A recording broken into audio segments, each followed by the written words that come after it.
నంద్యాల జిల్లా ఆత్మకూరు మండలం నల్లకాల గ్రామం వద్ద రోడ్డుపై బైఠాయించి ధర్నా చేస్తున్న శివస్వాములు. రుద్రకోడూరు గుడికి వెళ్లేందుకు ఒక్కొక్క శివస్వామికి టికెట్ 200 రూపాయలు ఫారెస్ట్ అధికారులు నిర్ణయించడంతో వెనుదిరిగి వచ్చి రోడ్డుపై నిరసన ధర్నా. గుడికి వెళ్లేందుకు ఒక్కొక్క స్వామి 200 రూపాయలు చెల్లించాలని ఫారెస్ట్ అధికారులు ధర నిర్ణయించపై శివస్వాములు ఆగ్రహం. ఇదేమి కర్మ శివయ్య అని. మీ దగ్గర 4 వీలర్ వస్తే వాళ్ళకు 300 కట్టాల్సిందే అట్లా అన్నమాట. వాళ్ళు ఎంత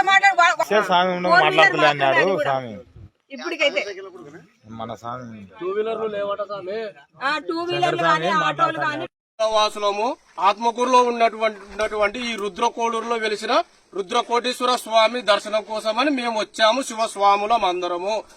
కొందరు 100 కిలోమీటర్ల దూరంలో నుండి వచ్చారు, కొందరు 150 కిలోమీటర్ల దూరం నుండి, కొందరు లోకల్ స్వాములు అందరూ కలిసి వచ్చాము ఇక్కడికి.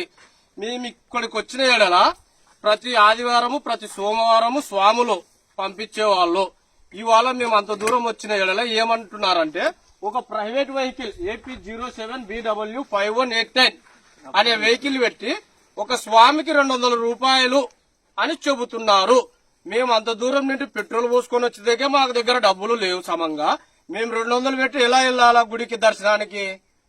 ఇదే మాట ఒక పేపర్లోనో ఒక టీవీలలోనో లేకపోతే ఒక ఏదో విధంగా చెప్తే మేము రాము. అబ్బో అక్కడ ఖర్చుతో కూడుకునే దర్శనము మన వల్ల కాదు అని మేము అక్కడే ఉండిపోతాము. ఇటువంటి స్వాములము ఎంతమంది స్వాములము భిక్ష టైం అయింది. మేము ఎక్కడికి వెళ్ళాలి ఇప్పుడు?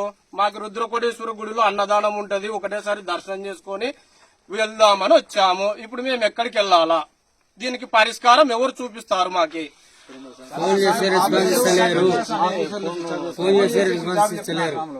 ఎవరు మాకి సరైన సమాధానం ఇవ్వడం లేదు, మా కొరకు స్పందించడం లేదు.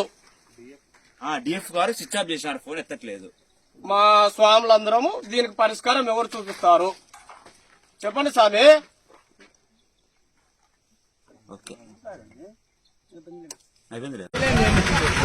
అదే కొత్తగా పెట్టి